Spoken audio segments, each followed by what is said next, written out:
Very good evening to all of you guys. Now we are moving towards the daily newspaper discussion, and in this video I want to say that I have mentioned something about IBPS PO mains cutoff of this year in 3 minute shorts video.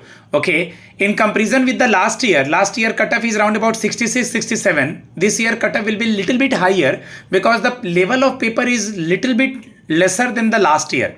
So just try to take help from these video for upcoming prelims and mains RC, descriptive, essay and interview. And these students are also working hard. Soon they will take a job and their success story will be uploaded. Okay, by the blessings of Ma Saraswati. Okay, today who will going to start? Anushka. Okay.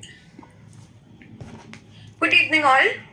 Today's my topic is who seeks clarification from India if cough syrup has been exported to other countries or not.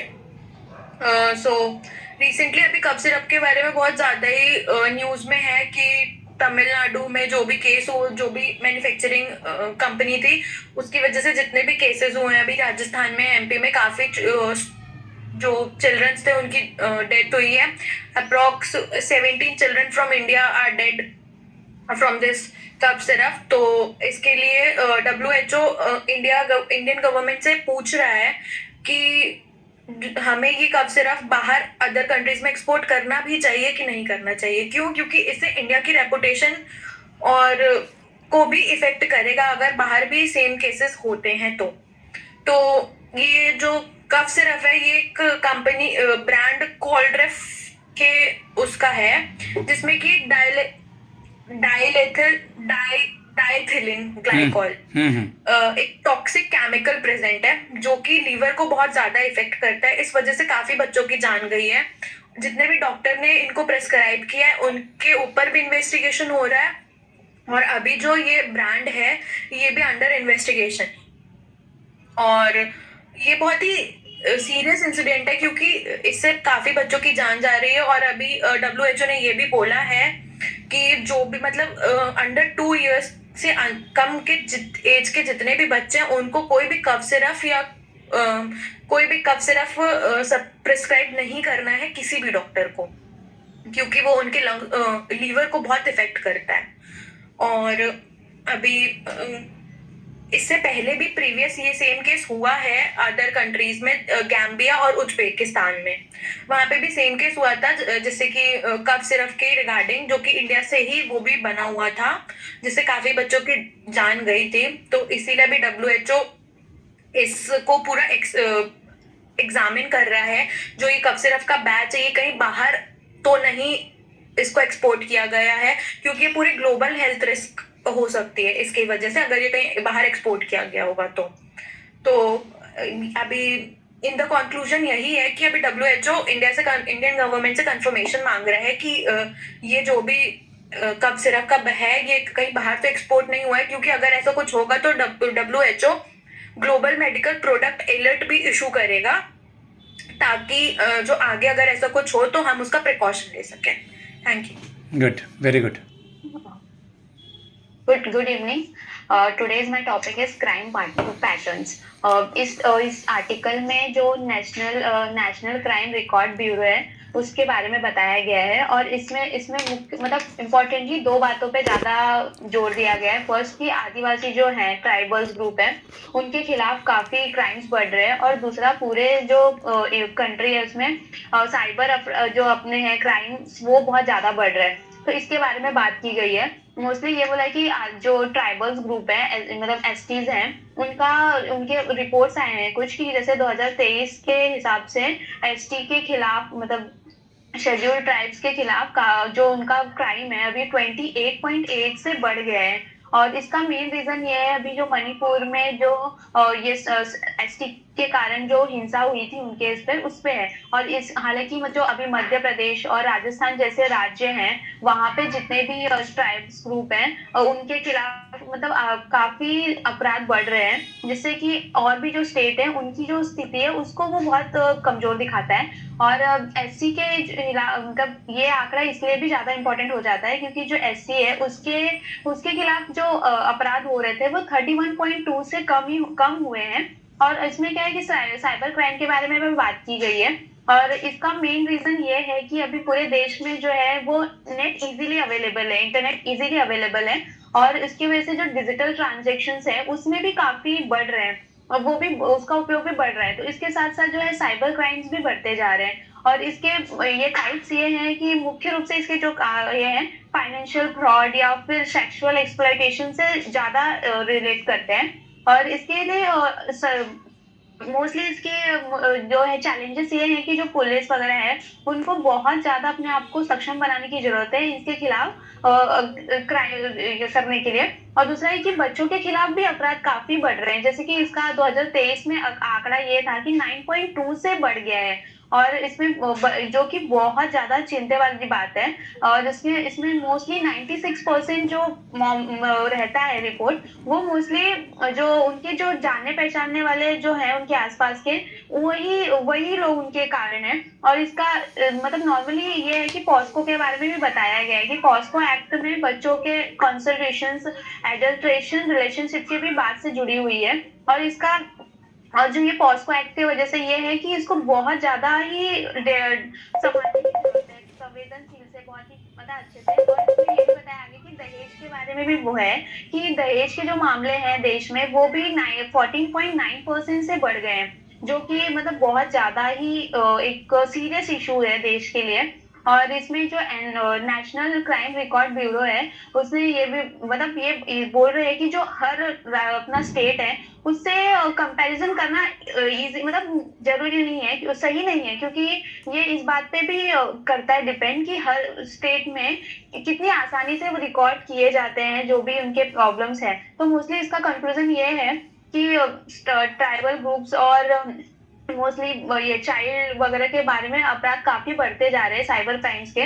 तो हमें उसके लिए एक बहुत ज्यादा कठिन बोलते हैं ना वो लेने की जरूरत है, कदम उठाने की जरूरत है उनके खिलाफ। Thank you. वेरी गुड बेटा। Good evening. हाँ next. Good evening. My topic is India may open retail power to private frame. Bharat सरकार ने अपने इसमें बताया गया है कि भारत सरकार ने अपने अपने रिटेल इलेक्ट्रिसिटी मार्केट को निजी कंपनियों को खोलने की योजना बना रही है। इसका उद्देश्य यह है कि इसमें राज्य सरकार द्वारा नियंत्रित वितरण कंपनी की एकाधिकार स्थिति को खत्म कर दिया जाए। प्रस्तावित ड्राफ्ट जैसे यूनियन पावर मिनिस्ट्री द्वारा तैयार किया गया है इसमें Adani enterprises, Tata power, Torrent power and CESC जैसी निजी कंपनियों को देश भर में अपना नेटवर्क बढ़ाने का मौका मिलेगा। वर्ष 2022 में भी ऐसा प्रयास हुआ है, लेकिन राज्य वितरण कंपनी के विरोध के कारण योजना आगे नहीं बढ़ सकी। फिलहाल केवल कुछ ही क्षेत्र हैं जैसे राष्ट्रीय राजधानी क्षेत्र, ओडिशा, महाराष्ट्र, गुजरात, जिन्हें बिजली वितरण का निजीकरण हुआ है।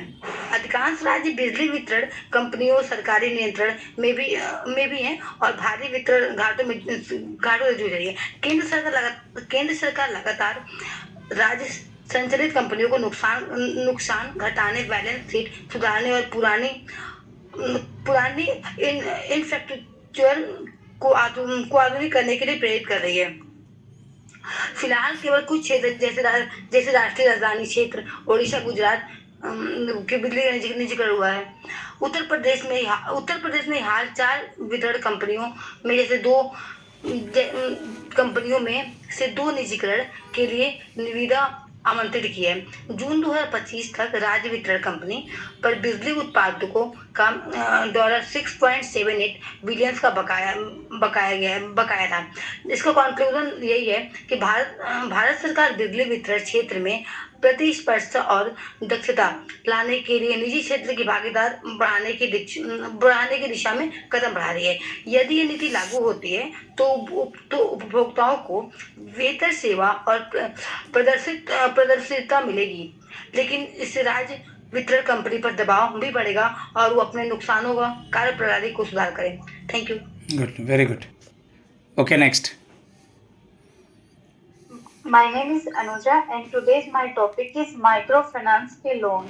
इस टॉपिक में ये बताया गया है माइक्रो फाइनेंस एक ऐसा प्लेटफॉर्म है जहाँ पे जो पीपल है बैंक से लोन वगैरह नहीं लेते हैं, वो उनका लोन लेने का एक ही प्लेटफॉर्म है जो कि है माइक्रो फाइनेंस।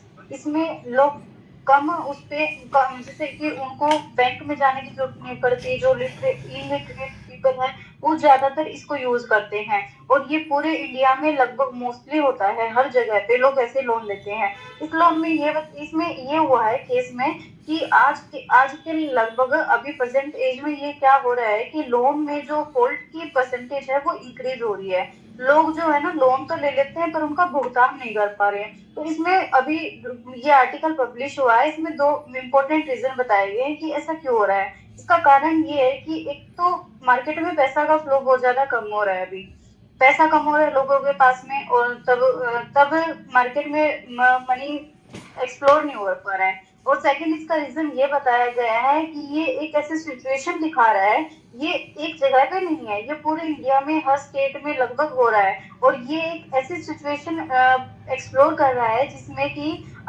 इंडिया में उभरते आर्थिक संकट को, इकोनॉमिक इम्बैलेंस दिखा रहा है। ये अगर हर एक जगह पे होता तो हम कह सकते थे नॉर्मल है ये, पर ये एक नॉर्मल चीज नहीं है। ये आगे चल के एक बड़ा रीजन बन सकती है इकोनॉमिक डाउन करने के लिए। ये एक आर्थिक संकट के रूप में उभर रहा है। इसमें एक माइक्रो फाइनेंस सेल्फ रेगुलेटर है साधन, SADHAN संस्था है, इसका डाटा दिया गया है कि ओनली जो 30 डेज में जो लोन नहीं पे कर पा रहे हैं उसकी परसेंटेज पिछले साल की 2.1%, जो कि अभी बढ़ के हो गई है 6.2%। और जो 30 डेज का डाटा बताया गया है कि जो 30 डेज से भी ज्यादा डिले हो रहा है लोन का रिपेमेंट, वो है पहले था 1.6%, जो कि अब बढ़ के हो गया है 4.8%। तो ये दिखा रहा है कि लगभग 3% इंक्रीज हो गया है जो पिछले साल के मुकाबले।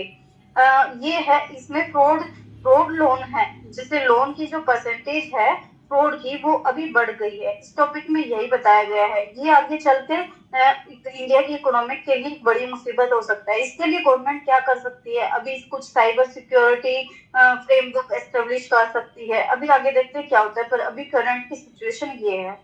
Thank you. Okay, very good, beta.